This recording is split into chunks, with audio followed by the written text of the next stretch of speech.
Hello guys, आज हम आपके सामने लाए हैं अपना अपना सच कहानी संग्रह। इस किताब का नाम है अपना अपना सच, जिसके निर्माणदाता हैं कवि श्री मदन मोहन शर्मा अरविंद, जिनका जन्म 24 अगस्त 1998 को जिला मथुरा के ग्राम गोकुल में हुआ था। शिक्षा इनकी शिक्षा जो है आगरा विश्वविद्यालय से स्नातक से हुई है। इनका व्यवसाय लेखांकन एवं कंप्यूटर सॉफ्टवेयर का है। इन्होंने लिखना जो चालू किया है वह 1900 लगातार से लेके अभी तक लिखते आ रहे हैं।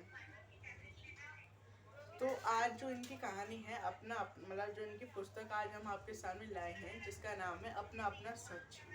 आइए इसके बारे में पढ़ते हैं और जानकारी लेते हैं। भूमिका में साहित्य को समाज का दर्पण कहा गया है। इस दृष्टि से वर्तमान युगीन सृजन संदर्भ में कहानी और उपन्यास विधाएं ही दर्पण की प्रमुख भूमिका में दिखाई देती हैं। युगीन सामाजिक सरोकारों और प्रतिबिंबित करने के साथ साथ विसंगतियों का परिप्रेक्ष्य सामने लाने और उनके समाधान की खोज की प्रयत्नशीलता आज के कहानीकारों में प्रमुखता से देखने को मिल रही है।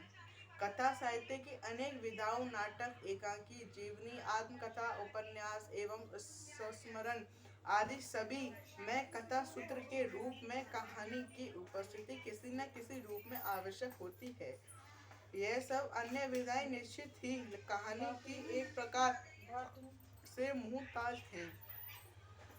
इसी मुहिम को आगे बढ़ाते हुए मदन मोहन शर्मा अरविंद जी ने अपनी कहानी संग्रह अपना अपना सच की पांडुलिपि के अवलोकन का अवसर मुझे प्रदान किया। अपना अपना सच कहानी संग्रह में उनकी 11 कहानियां समाहित की गई हैं। वर्तमान अति भौतिकवादी, अपादापी और आत्म केंद्रित होते जा रहे हैं। मानव के इस युग में संग्रह की पहली कहानी लक्ष्मी पूजन, पुराने समय के रीति रिवाजों और त्योहारों की मधुरता और आपसी प्रेम के वशीभूत उत्पन्न आपसी सहनशीलता का दिग्दर्शन कराते हुए एक सकारात्मक दृष्टि प्रदान करती कहानी है। तो संग्रह की दूसरी और शीर्षक कहानी है अपना अपना सच, जिनके सामाजिक प्राणियों की अपनी अपनी सोच के कारण पारिवारिक विघटन और सामंजस्य के सूत्रों का विस्तृत खाका खींचा है। एनकाउंटर कहानी पुलिस की बर्बरता और अमानवीय व्यवहार तथा मनमानी कार्यशैली की ओर इंगित कर रही है। तो अनदेखी आस, गरीबी के अभिशाप के को झेलते हुए छोटे छोटे सुखों की कल्पना में जीते मानव के अंत व्यथा को पासपोर्ट कहानी का नायक सरकार दफ्तरों की मनमानी, भ्रष्टाचार, लाल फिताशाही और अमानवीयता की पराकाष्ठा को देखकर विदेश में ही बसने का निर्णय लेता है। तो पिता का चिंतित होना स्वाभाविक है कि प्रतिभा अव्यवस्थाओं से कुंठित होकर इसी तरह पलायन करती रही तो अपने देश का क्या होगा। प्रतीक्षा कहानी विषमताओं से जूझते हुए दाम्पत्य में खंडित होते विश्वास की कहानी है। दाम्पत्य में जीवन संघर्षों और सुख दुखों को सहज रूप से सहन करने का नाम ही तपस्या है। इसी बात को सिद्ध करती कहानी है तपस्या, जो मार्मिकता के चरम तक पहुंचाई है। अरविंद जी ने कहानी का यह वाक्य इसकी पुष्टि करता है करता प्रतीत होता है। हिमालय पर ऐसा क्या है जो यहाँ नहीं, गृह स्थाश्रम किसी तपोवन से कम नहीं होता, त्याग यहाँ अंतराकरण से उपजता है और तपस्या आत्मा की गहराइयों से। अपने पराये कहानी मानवता के रिश्तों को जाति, धर्म और समुदाय सबसे ऊपर सिद्ध करते हुए चरम बिंदु तक पहुंचती मार्मिक कहानी है। सरकारी नौकरी की भ्रष्ट कार्य शैली और प्राइवेट नौकरी की मजबूरियां, धार्मिक रिवाज और वेशभूषा में अधर्म का पालन तथा अभावों के बीच भी मानवता और ईमानदारी सभी का बहुत ही विस्तृत लेखा जोखा शालीनता के साथ प्रस्तुत करती कहानी है संग्रह की कहानी नौकरी। संग्रह की 11वीं और अंतिम कहानी है भगवान, जो उन सभी विचारकों को सीख देती हुई कहानी है जो आस्तिकता नास्तिकता के परिप्रेक्ष्य में दूसरों की आलोचना करने लगते हैं और सर्वव्यापी ईश्वर के ही अस्तित्व पर सवाल डाल बैठते हैं। इस कहानी संग्रह में पूर्व मदन मोहन शर्मा अरविंद जी का गजल संग्रह वादियां गुमसुम दिशाएं मौन उत्तर प्रदेश हिंदी संस्थान के प्रकाशन अनुदान से प्रकाशित एवं अदम गौंडवी पुरस्कार के पुरस्कृत हो चुका है। ब्रज भाषा में लिखी उनकी गजलों का संग्रह जागनो तो है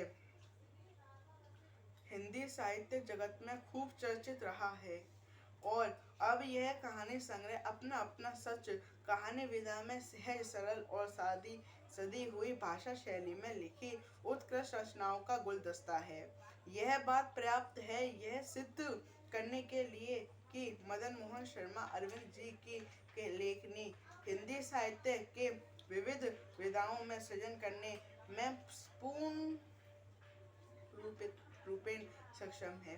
हिंदी साहित्य जगत में निश्चित ही कहानी संग्रह अपना अपना सच का स्वागत होगा, ऐसी आशा है। हार्दिक शुभकामनाएं। अपनी बात। जीवन है तो कहानी है और कहानी है तो जीवन। हम सबका जीवन वास्तव में एक कहानी ही तो होता है।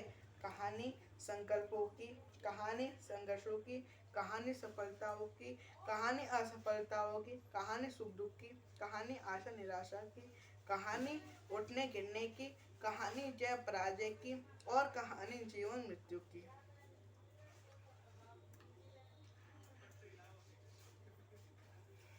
कहानी कहाँ नहीं, उम्र के किसी भी मोड़ की ओर पलट कर देख लीजिए, एक कहानी आपके सामने खड़ी होगी। हर एक की जिंदगी में ऐसे अनगिनत मोड़ होते हैं और उनमें समाहित होती है अनगिनत कहानियाँ। इन कहानियों में कुछ कहानियाँ ऐसी भी होती हैं जो मन को झकझोर जाती हैं। कभी कभी लगता है जैसे इस तरह की कहानियाँ हम में से किसी एक की ना होकर हम सबकी हों। ऐसी ही कहानियाँ जब किसी संवेदनशील कहानीकार की नज़र से गुजरती है तो फिर वह उसकी कलम के सहारे कागज पर उतर जाती है और अपने समय के कथा साहित्य का हिस्सा बन जाती है। कोई भी घटना ऐसे ही कहानी नहीं बन जाती। कहानी तभी बनती है जब उस घटना में कोई मर्म हो, कुछ ऐसा हो जो आने वाले कल को एक नई सोच या उस सोच का कोई नया अंदाज दे सके। पंचतंत्र से लेकर आज तक कहानी किसी न किसी उद्देश्य को लेकर चली है। यह केवल कहानी की ही क्षमता है कि वह बिना उपदेश दिए भी उपदेश दे जाती है, बिना तकलीफ दिए अंदर के घावों को दिखा जाती है और कुछ सोचने के लिए कहे बिना भी बहुत कुछ सोचने पर विवश कर जाती है। इस कथा संग्रह की अधिकांश कहानियों वास्तविक घटनाओं और सचमुच सच्चे अनुभवों पर आधारित है। मेरा भरपूर प्रयास रहा है कि जो कहानियाँ मैं लेकर आया हूँ वह न केवल स्वस्थ मनोरंजन प्रदान करने वाली हों अपितु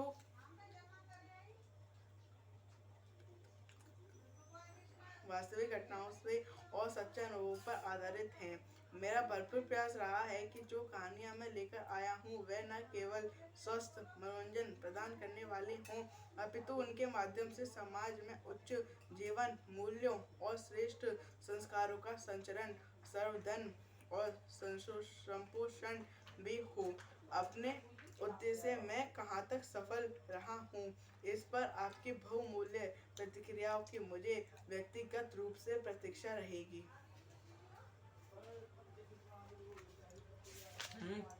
अनुक्रम लक्ष्मी पूजन 13 से लेकर 16 पेज नंबर तक। लक्ष्मी पूजन। होली का नाम सुनते ही अतीत को के न जाने कितने चित्र गौरी शंकर की आंखों के आगे घूम गए। न जाने कितनी यादें थी जो फिर से मन की गहराइयों को छू गई। टेसू के फूलों का रंग और उसकी महक, ढोलक की थाप और ढोलक की धमक, एक साथ झूमने गाने की मस्ती और अकेलेपन की कसक, सब कुछ जैसे एक पल में महसूस कर लिया उन्होंने। याद आ गया रामचरण पांडे। गुलाल तो माथे पर चुटकी भर लगाता था, पर कम कम बखत बाहों में भर कर ऐसा बीतता कि सांस रुकने लगती। साथ में उसका भाई, थोड़ा लगाऊंगा कहते कहते सिर में ढेर सारा रंग डालकर भाग जाता। याद आए लाला हजी मल। पार्वती इसलिए उनसे पर्दा करती कि वे उसके पति से उम्र में 4 दिन बड़े थे। दूल वाले दिन लाला जबरन पार्वती का घूंघट हटाते, गुलाल लगाते और ठहाका मारकर कहते, फागुन में जेठ कहे बाबी। पार्वती फिर भी लाला जी के पैर छूती और वे उसे जी भर कर आशीर्वाद देते। अब कहाँ हैं ऐसे लोग। एक उनका जमाना था और एक आज का। अब तो जहाँ देखो सबके चेहरे पर बुझे बुझे से नजर आते हैं। प्यार प्रीत की चमकदार चादर पर रंजिश का रंग बिखरता जा रहा है। गले मिलने की जगह गला काटने की आदत परवान चढ़ने लगी है। पहले सी गर्म जोशी अब कहीं नहीं रही। अपने पुराने दिनों को गौरी शंकर आज भी नहीं भूले। आज नहीं, एक नामी कंपनी में नौकरी लगे कुछ ही दिन हुए थे कि होली आ गई। गांव घर से दूर उनकी पहली होली थी। ना कोई संगी साथी, ना घर परिवार के लोग। अकेले बैठे सोच रहे थे कि क्या करें। तभी कुछ जानी पहचानी आवाजें उनके कानों तक पहुंची। देखा बाहर कहीं सहकर्मी प्रतीक्षा कर रहे थे। बातों बातों में वे उन्हें मिल कंपाउंड तक ले आए। वहां की रंगत देखकर गौरी शंकर की उदासी जाती रही। लोगों के झुंड आपस में गले मिलते, एक दूसरे को गुलाल लगाते नजर आए तो वह खुद भी झिझक छोड़कर सबके साथ हो लिए। चलते चलते देखा कुछ व्यक्ति इकट्ठे होकर अजीब तरह की बातें कर रहे हैं। जल्दी करो भाई, लक्ष्मी पूजन का मुहूर्त निकला जा रहा है। कोई एक बोला, ध्यान रखना पूजन हर साल की तरह इस बार भी धूमधाम से हो। एक और आवाज आई।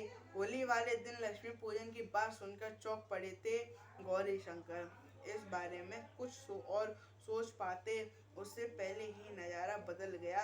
एक हष्ट-पुष्ट लंबे काठ के श्याम वर्ण से व्यक्ति को कई लोगों ने घेर लिया था, लेकिन देखते देखते वह उनका घेरा तोड़ कर भाग निकला।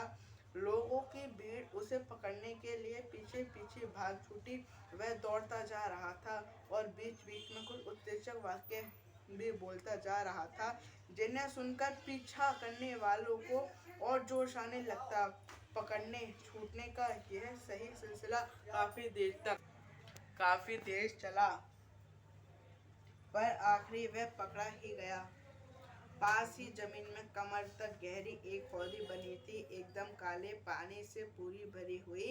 उस पहलवान सी काया को सबने हाथों पैरों से पकड़कर खूब ऊंचा उठाया और हो की आवाजें निकालते हुए वहीं पानी में फेंक दिया। इसके बाद वे ऐसे भागे मानो डर रहे हों कि अगर बाहर आ गया तो उनमें से किसी को साबुत नहीं छोड़ेगा। उस रोज कुछ देर की हंसी ठिठोली और स्वल्पाहार के बाद सुबैदा नौसवार भी सभी अपने अपने घर चले गए। अगले दिन बातचीत में पता चला कि कल जिसे उठाकर हौदी में फेंका गया था उसे गंभीर चोट आई है। तय हुआ शाम को सभी उसका हालचाल लेने चलेंगे। साथियों ने बताया कि मिल के कर्मचारी हर साल उस भले मानस को इसी तरह दौड़ा दौड़ा कर पानी की हौदी में पटकते हैं। लेकिन ऐसी चोट पहले कभी नहीं लगी। पता नहीं इस बार किसकी भूल से ऐसा हुआ। जाकर देखा तो सचमुच उसके पैर पर प्लास्टर चढ़ा हुआ पाया। एक बाजू पर भी भारी सूजन थी। जिन्होंने उसे पानी में पटका था वे वही थे। उनके चेहरों पर दुख और पश्चाताप के भाव स्पष्ट दिखाई दे रहे थे। घर के अंदर से एक खींच भरी आवाज आ रही थी।